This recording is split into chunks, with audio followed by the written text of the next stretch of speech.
দেখো, একটা প্রবলেম যেটা আমরা যে আলোচনা করলাম তার সঙ্গে ভীষণভাবে প্রাসঙ্গিক।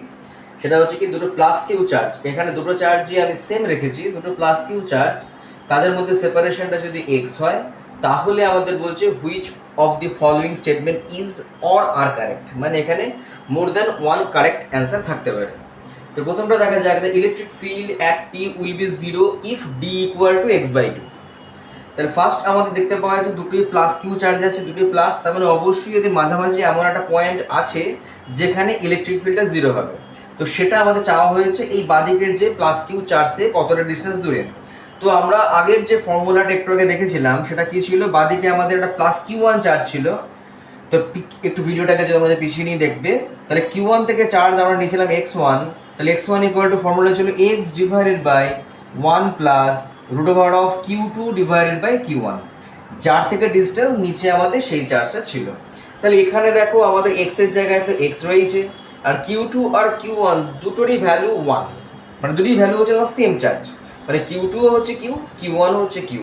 তো কিউ বাই কিউ চলে আসবে, তাহলে এখান থেকে আমাদের আসবে X divided by one plus রুটের ভেতরে ওয়ান আসছে, তাহলে ওয়ান, তাহলে এক্স বাই টু দেখো চলে এলো। তাহলে এক্স ওয়ানটাকে আমরা এখানে নিয়েছি ডি, তাহলে D equal to x by two, this is correct. তারপর বলছে the system will be in equilibrium if charge at P is Q equal to minus Q by four, Q equal to minus Q by four. আচ্ছা, আমরা সিস্টেমটা ইকুইলিব্রিয়ামে বলতে গেলে বলা হয়েছিল যে দুটো চার্জ তাদের ওপরও ফোর্স জিরো হতে হবে, এবং তার কন্ডিশনটা হচ্ছে যে এই পি পয়েন্টের চার্জটা যেন এদের যে চার্জ তার অপোজিট পোলারিটি হয়। এখানে এটা কিন্তু অপোজিট পোলারিটির আছে, এবং সি পয়েন্টে একই কন্ডিশন কিন্তু প্লাস আছে। তার মানে সিটা কিন্তু আমি সহজেই বলে দেবো যে না, এটা হবে না, কেননা এটা সেম চার্জ হয়ে গেছে, সেম পোলারিটি হয়ে গেছে, হবে না, আমাদের নেগেটিভ হতে হবে। তাহলে ম্যাগনিচিউডটা মাইনাস সাইন আছে, মানে দিস মে বি কারেক্ট। এবার ম্যাগনিচিউডটাই কিউ বাই ফোর আসছে কিনা সেটাও দেখা যায়। তো তার জন্য আমরা একটা ফর্মুলা দেখো আবার এখান থেকে করা হয়েছিল যে কিউ এর ভ্যালু, মট কিউ এর ভ্যালু আমরা বের করেছিলাম, যে যদি কিউ এখানে দুটো চার্জেস সেম আছে, তাহলে কিউ ওয়ান বা কিউ টু আলাদা করে লেখার দরকার নেই, তাহলে আসা হচ্ছে কিউ ইন্টু আমাদের ছিল হচ্ছে এক্স ওয়ান বাই এক্স তার হোল স্কোয়ার, এটা ছিল মডের ভ্যালুটা।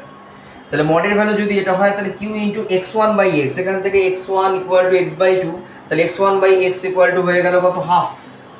দেখো খুব সহজেই হয়ে যাচ্ছে, এখানে এক্স ওয়ান, এখানে হচ্ছে এক্স বাই টু, আমি একটু তাহলে করে দিচ্ছি এখান থেকে এক্স ওয়ান ইকুয়াল টু আমরা পেয়েছি একটু আগে X by two, therefore X one by x equal to হচ্ছে ওয়ান বাই টু, তাহলে ওয়ান বাই টু স্কোয়ার মানে হচ্ছে কিউ বাই ফোর। হ্যাঁ, ম্যাগনিচিউডটা ম্যাচ করে গেছে, এবং আমরা দেখেছি যে অপোজিট সাইন হতে হবে, তাই এটা হলো না, তাই Q by four magnitude correct, এবং পোলারিটি অন্য আছে, তাই বি কারেক্ট অ্যান্সার, সি তো অলরেডি রং হয়ে গেছে। D, the point P where electric field is zero is outside the region. Outside region বলতে বোঝা হচ্ছে এই রিজিয়ানটার বাইরে।